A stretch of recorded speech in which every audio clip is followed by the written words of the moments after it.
برای ساختن این تاج زیبا همه چیز از چند تا متریال ساده شروع میشه. بی‌نظم و خام اما آماده یه تغییر بزرگ.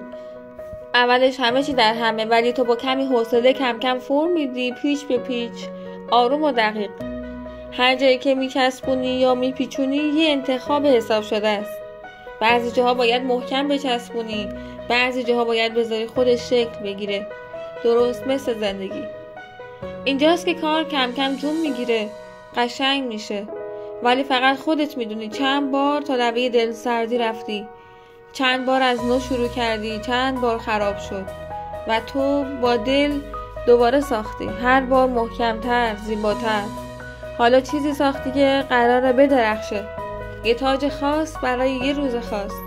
همه فقط نتیجه رو میبینن، اما تو تمام راه رو با دستات ساختی، با صبر، با عشق.